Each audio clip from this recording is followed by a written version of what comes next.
La stérilisation est un procédé de conservation des aliments qui permet de conserver pendant plusieurs années à température ambiante pratiquement tous les aliments. Pour obtenir des conserves de qualité, le conserveur doit détruire les micro-organismes et préserver les caractéristiques de l'aliment. La stérilisation se fait sur la base d'un barème de stérilisation, soit un couple temps-température. Le barème s'établit en fonction de la nature du produit, de l'emballage, de la charge microbienne initiale et des caractéristiques de l'autoclave utilisée. Les barèmes de stérilisation exigent de monter à des températures de l'ordre de 105 à 125 degrés Celsius. Il est donc nécessaire d'utiliser un autoclave pour monter en pression. L'autoclave présenté ici est un autoclave vertical, fonctionnant à l'électricité. Le chauffage est réalisé grâce à une résistance électrique. Les dispositifs obligatoires sont présents, tels que les soupapes de sécurité, le manomètre, la purge de vapeur, le thermomètre à lecture directe qui sert de témoin de température. L'autoclave est approvisionné en eau du réseau à travers une électrovanne. Le niveau de remplissage pour un bon fonctionnement se situe au niveau haut. L'autoclave est également alimenté en air comprimé. Une électrovanne permet de gérer la pression au sein de l'autoclave.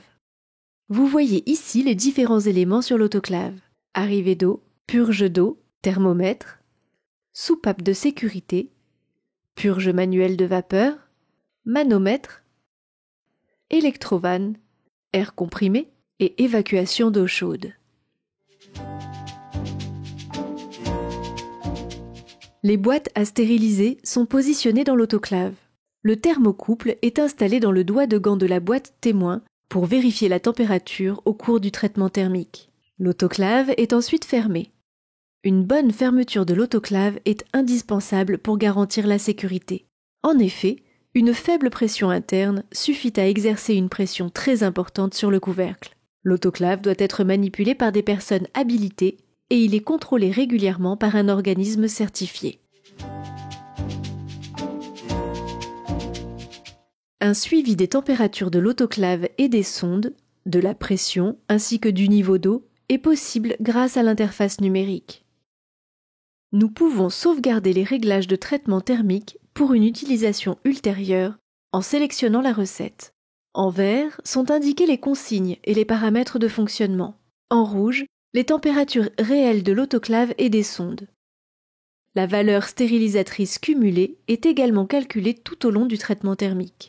Une fois le traitement thermique lancé, l'autoclave se remplit en eau jusqu'au niveau haut. Une fois l'autoclave remplie, la résistance chauffe l'eau. Le traitement thermique peut s'appliquer sur l'aliment contenu dans les boîtes de conserve.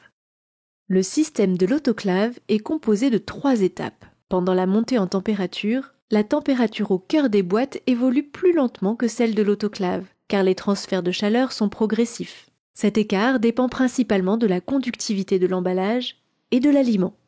Le palier correspond au couple temps-température, appelé barème, à appliquer au produit. Ce barème permet d'assurer la destruction des micro-organismes présents dans la boîte de conserve. Pendant le refroidissement, il est important d'appliquer une contre-pression pour assurer l'équilibre entre la pression à l'intérieur de la boîte et celle de l'autoclave.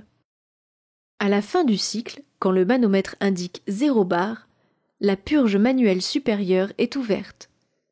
Les crochets sont desserrés et le couvercle est ouvert.